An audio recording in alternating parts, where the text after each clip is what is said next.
blue hyssop, or Bacopa is what I like to call it because that's the Latin name, Bacopa caroliniana. I had no idea what it was when I first found it. I was just like, oh my gosh, I have to work with you. You have medicine, right? Yeah. Not like, are you toxic? No, because I knew, like I could smell it, like, oh, that's medicine.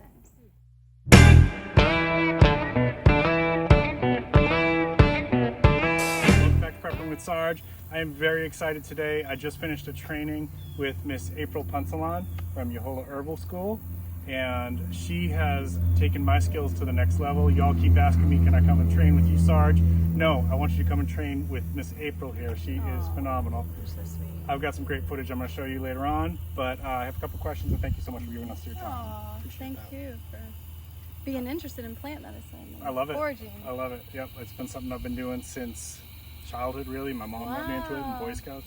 I was going to ask you that. How long have you been foraging? And Foraging since Boy Scouts. Plants Nice. since probably 4 or 5 with my mom. Wow, that's impressive. Yeah, because I'm old. I'm only a little older than you because you told us I'm how did you get started? So I was an inner city youth, and I got to go to vocational school. And I was taking computers, I was falling really behind, and then we did a tour of the school, and lo and behold, there's this greenhouse, and here's this beautiful woman, Betsy Spears, one of my most important mentors, planting pansies with these students around her, and I'm like, what is that? Mm-hmm. And I asked the counselor, who her name was Miss Hart, and she goes, that's horticulture, you know, and if you do that, you got to stay in school a little longer, because I was on this fast track. It was only a year, computers, and horticulture was a 2-year program. You had to do it. Mm-hmm. And so I sacrificed, stayed in high school for a little bit longer so I could take the horticulture program, and that was all over from there. Like, I remember staying after school and reading these magazines, and I mean, I was close, well, I failed the 8th grade, you know, and I was definitely an at-risk youth. And so horticulture, in a way, saved me. Yeah. You know, it helped me get back on my path, and everything just made sense. I didn't have to study hard. I was getting A's and all these awards. And I'm like, whoa, I went from like barely making it to just excelling rapidly. And so As soon as you saw those plants, your heart lit up. that was it. And they don't have, Norfolk Vocational School doesn't have the program anymore, sadly enough. Yeah. And so I realized, like, the inner city youth need that more than almost anybody. Go out and maybe over there and get some, and then powder it and keep it in a little glass jar and just have, in case you get injured. And what you could do is just put the powdered goldenrod flower on that injury, and it's going to stop blood flow. And during the Civil War, that's what they carried. Soldiers would carry goldenrod powdered flowers because that's how effective it was. But it's funny because I'll think back on childhood memories, and I'm like, wow, I remember that walk we would take to visit that sunflower all the time. I don't have a lot of childhood memories, but that stands out.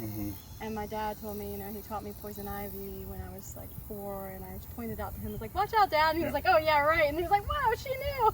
So I think there was little bits and pieces, you know, of just feeling like a earth protector. Like, I remember my mom saved my 3rd grade journal, and it said, if you had a lion, what would you do? And I said, I would chase all the humans away from Earth. So that was like kind of like, whoa, I had those feelings. With the plants. Yeah, I think I connected with the Earth so much that it hurt me to see what we've done to Mama Earth. So I think that made me realize, oh, that's something that's always been there. Which makes me realize, like, there's all these kids out there that have that, but if they don't get exposed to it, I mean, because if I would have taken horticulture, I have no idea. Yep, and you know, on Instagram, we're always saying, get outside, go play in the woods, go play in the garden. Yeah. Get your kids foraging, you know. I love it because some homeschooling groups will ask me to do a course or a foraging adventure, and there'll always be 2 or 3 students that will tell their mom, I want to study botany, I want to study what April studies. Yep. And I think that's amazing. You are meant to be there at that moment in time, absolutely. It's just, it amazes me how there are, like, the people, the earth protectors, the healers, the medicine people that are here, even though this is a completely civilized industrial world we live in, there's still those people, you know, and they got to find their path. You gotta, so yeah, exposing your children really early in life and making it. They may not be, you know, an environmental scientist, a botanist, biologist, but you'll never know they might never know if you don't expose them, you know. And you create those great memories. My mom's passed away. Some of my best memories were with my mom when she was teaching me about plants. And one of the cool little anecdotal stories that I tell is I was really little, like 4 or 5, and she would tell me, go out and water my flowers for me, please. And you know, the flowers, when you hit them with the water, will do this. And she would tell me that was the plant saying thank you. Oh, I love that. That's one of my best memories, yeah. How cool is that? Those little things. Those little things are so important. Amazing way, and it produces a lot of seed because it has to come back from seed. But it's really feathery. It has what in botany we call like these little linear feathery leaves. You can barely see them. There's a lot of research that's been done on this plant to show that it's has an insecticide in it, so it repels. So it repels insects. And so this would be another really cool one to try and steam distill and see if we can get the oil to add an insect blend. But I did have a student that used this, she dried it and used it as a smudge, and she said it did a really good job of keeping the insects away. Do you have a favorite plant, and how do you like to use it? Wow, that's a really tough question. You don't want to play favorites, right? No, I can. I'll say in the coast, it would depend like where I'm at, but I think in the coast, South Carolina, I would definitely say Yaupon. Yaupon is my favorite, and it's really what made me realize how bad I needed to teach. It was like, because I started a tea business with it, Yahola tea, and I was at the market selling the tea, and I didn't care how much tea I sold. I just really cared that I taught you what Yaupon was. And I was like, oh my gosh, okay. But Yaupon is just this amazing plant. It's our only caffeinated plant in North America, and it's loaded with antioxidants and saponins, which are plant phytochemicals that are anti-cancer and weight regulating, and they lower blood cholesterol, they help with dental health. And so I would just tell everybody what Yaupon does, and they're like, well, what can't Yaupon do? I go, basically nothing. And so I transitioned to 95% Yaupon about 3 years ago. And so I only drink our natural caffeinated tea.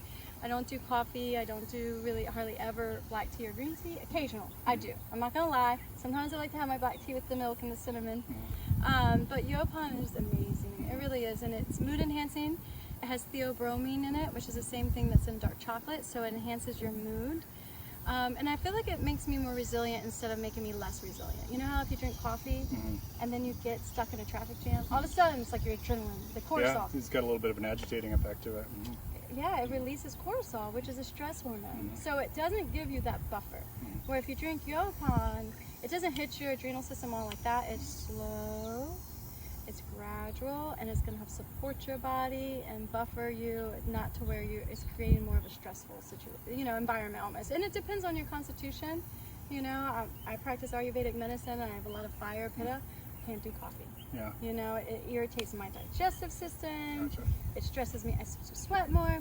So yeah, Yaupon it's amazing, and it's everywhere. I mean, once you know it, it's easy to spot. Yeah, and so we really should be working with it. And in North Carolina, in the Ocracoke, like Hatteras Island area, they would clean brackish water with it.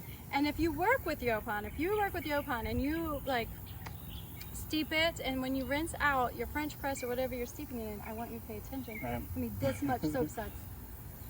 And being a botanist, and a scientist, like, what are these soap suds? Can you clean with it? I don't know, but it's the saponins. Okay. So aloe has a lot of saponins. Okay. If you rub it together, it gets real soapy. And so those saponins cleanse our body. Okay. And the plant, Yaupon, makes the saponins to protect it from pathogens, insects and pests. And you've probably seen, Yaupon doesn't barely ever look pitiful. No, they're usually healthy. Yeah. It's the saponins, and so those saponins protect the plant from pathogens, but then when we ingest it, it also protects us from pathogens. It is a diuretic, so you want to be mindful. You don't want to just drink, Gallons of it. Yeah, you do want to do some moderation, and I take days off where I don't drink any caffeine, today being one of them. But yeah, I think Yaupon is definitely my favorite plant. It's super sacred, indigenous plant. I can't, not include the indigenous people in this conversation because they knew, and they said it restored innocence and it was an herb of friendship. So we could be having a cup of Yaupon teas the first time we met, right? Or I would hand you a packet of Yaupon leaves as a sign of friendship. Yeah. And I have a video on Yaupon holly. If you all haven't seen that on how to turn it into a caffeinated drink, we'll put that at the end. Nice. I love it. Yeah, you want to watch that, and you definitely want to forage it and make it, because if you live on the coast, so it's from Norfolk, Virginia, which is where I was born and raised, oddly enough, and I found it like by this old bar where everyone used to go at Thirsty Camel, and there's like little sprigs of Yaupon. I'm like, oh. And then all the way down to Florida and west into Texas. So if you're within its range, I highly encourage you to Give go. it a try. Yes, you got to. It's one of those things that once you do, you'll be like, why haven't I been drinking this? But I think the most important thing is developing a connection first. Positively identifying it, right? Don't collect from the female with the berries. Oh, see, I didn't know that. Yeah, don't collect from the female because there's less medicine in the leaves because all of it's going to the fruit, but I don't know if there's something else more to it than that. There's just, in all the literature it says just collect from the male plant. Okay. Because the female and the male are separate. But once you get the identification down, which you know it, I highly recommend going out and making at least 1 cup. Yep. Yeah. You can come to Sunday Brunch Farmers Market. We're there sometimes with I need to get Yaupon back samples. out there. It's been a long time. Yeah, you'll have to come out there and try some of our Yaupon. So tell us a little bit about if people want to learn more about Yahola Herb School and where can they follow you, where can they get on, see some of your videos and things like that. And obviously if they come to Charleston, please come train in April. I appreciate you doing a little plug. Yeah, so really I like to teach people no matter where they live, but Charleston you can do in person. So definitely check out Yahola Herbal School, the website. I put local events up there, but I do have some online courses. I have Forage now, which covers 11 plant species, so it covers Yaupon and wax myrtle and Spanish moss and some of these really common herbs that are easy to find, Eastern red cedar, and how to use them. And so it has videos, and I show you like me doing a steam facial with it or me adding it to my bath, so it's very practical. And I go over, of course, all the identifying features. And then I have a full-on immersion, which is Botanical Medicine Movement, and it's several months, and the next one starts January 2022, and I accept 20 in-person students, and then the rest can be around the world. Like right now I have someone in Guatemala, and she's been able to find a lot of the plants, so it's been pretty amazing. And I have a student in Virginia. And so botany, because a lot of these plants are cosmopolitan and they're around the world, the way I teach it, medical botany, from medicinal plant family perspective, I want students to be able to go anywhere. Australia, India, China, Japan, and be able to see these patterns in these plant families. And so I feel like the course is really good for herbalists and for people that already practice plant medicine. Maybe they're just purchasing calendula and elderberry and all these really common herbs, but they need to maybe just go deeper, you know. And so my school, our school is very different in that we focus on teaching students how to practice where they are with the plants that are at their fingertips instead of ordering them. Because I feel like half the medicine is that connection between you and the plant. Finding it and letting it speak to you. Exactly. And connecting with your intuition, being mindful, you know, and being mindful of the plant energy. There's so much to that, and that's really what we're missing in our culture in America. I've had some people reach out to me from India, and they're like, we're so thankful for what you're doing, because I have a lot of followers on my YouTube from India too. I've Really? noticed that. Yeah, there's That's a so big interest there. cool. Yeah. Yeah, because they're so connected already. You know, they use the plant medicine, and we're really disconnected. So they like that. They like to see us in America doing that. Like they really want to have hope. He was like, I'm so happy for what you're doing, because I had students. He's getting his PhD in ethnobotany. He said he had students at a lecture he was doing, and they were like, but how do we find out how to do it in America? Because so many indigenous people were displaced, you know? And so it is sad because we lost that connection because indigenous people were treated poorly, you know? I feel like that connection's still there and on the reservations and with the indigenous people, but where they have been removed and that connection, it's hard to maintain that connection when you've been removed from it.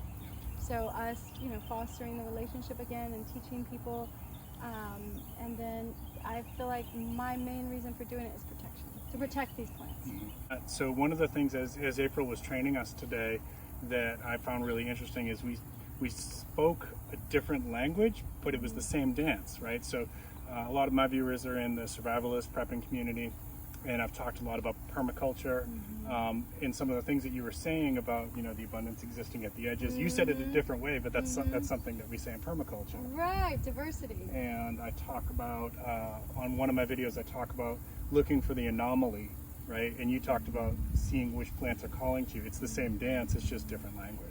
I love that. Mhm. I love that you recognize that. Yeah.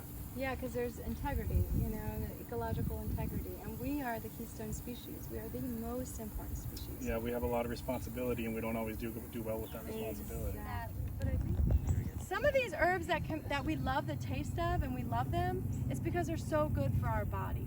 It goes beyond the fact that they taste good. It's an intuitive instinct inside of us. And so exactly. But I think people want and need the knowledge. They really do. And so the more that I'm teaching and the more that the school, you know, we're almost 2 years, and it's been so eye-opening to me that, oh my gosh, people really want to learn. I mean, And they're looking for a place to learn from. yeah, how many people showed up today and how eager they were. And then the woman, Maria, who was from Romania. That was awesome. A lot of it she already knew because her people practice, you know. She knew about the pine being good for the respiratory system. She knew about the basil cleansing the air, you know. And these are all things that we all should know. We really all should know. And we had military guys in there today. Oh yeah, military. You know, I mean, it's just awesome, and nurses veterans, and yeah. veterans.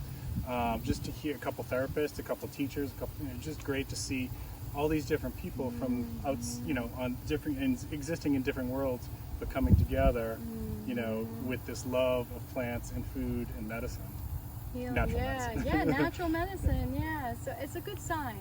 It really is a good sign, and it makes me realize we have a lot of work to do, you know. And then also too with like the plant rescues, rescuing the plants before development comes in, you know, and teaching people.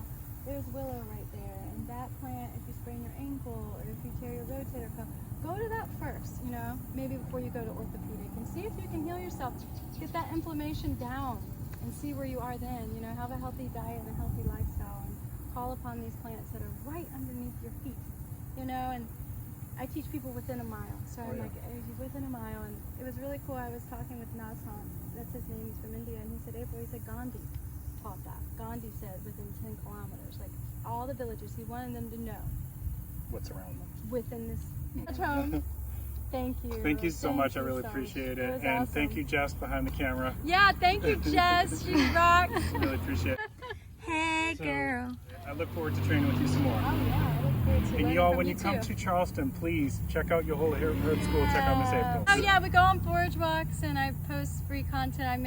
I'm inspired by Sarge, so I may start doing YouTube videos next month. Let's collab a little bit. Yeah, so I might do that just so I can get free stuff out there for people who maybe can't afford to do botanical medicine movement. Yeah. All right. All right, and maybe over there and get some and then powder it and keep it in a little glass jar and just have in case you get injured. And what you could do is just put the powdered goldenrod flower on that injury. It's going to stop blood flow. And during the Civil War, that's what they carried. Soldiers would carry goldenrod powdered flowers because that's how effective it was.